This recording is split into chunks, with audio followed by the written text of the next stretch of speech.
Hello, welcome to this late night edition of AgostoAllElite podcast. My friend, unfortunately, the person I was supposed to be here today, Cody, well, he is not here. I don't know what happened.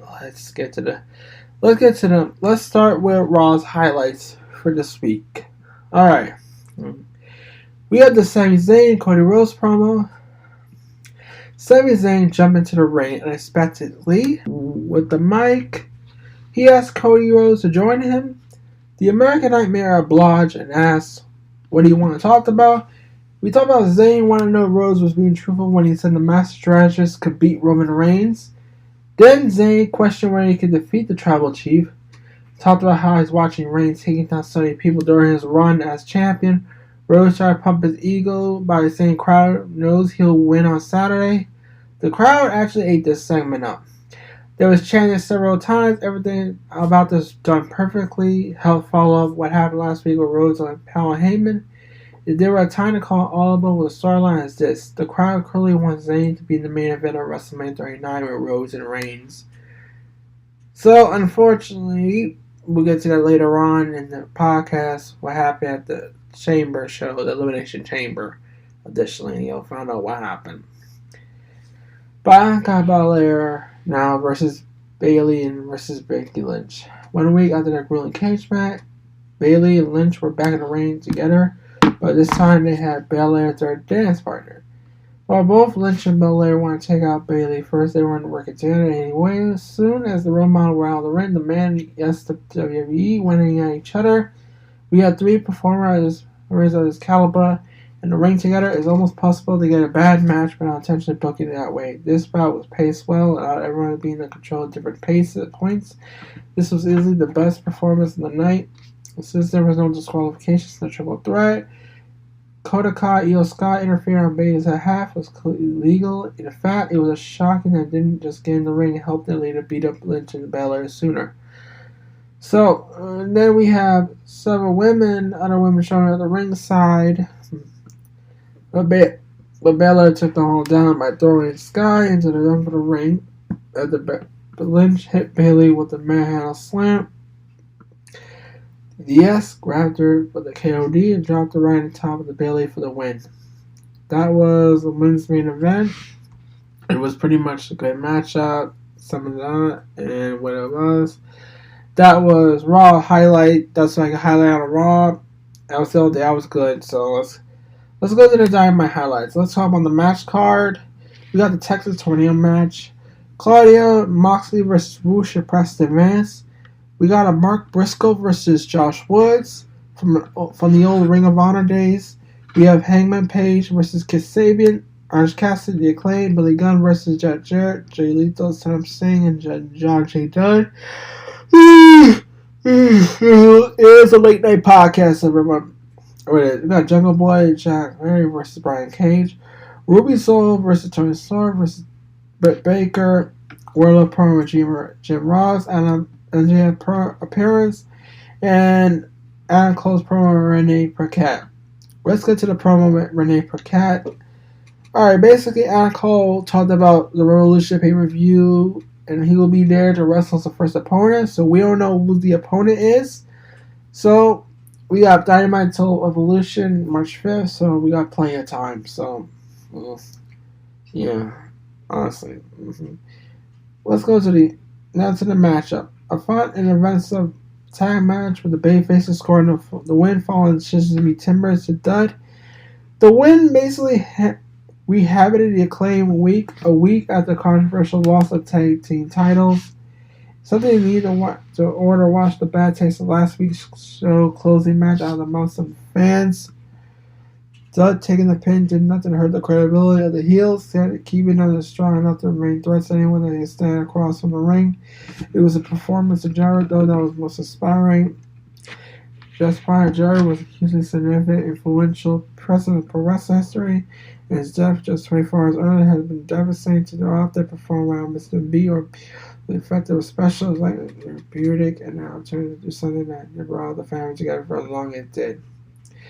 Kudos to Jarrett pulling it off, and everyone involved for being the energy in the night opener. Yeah.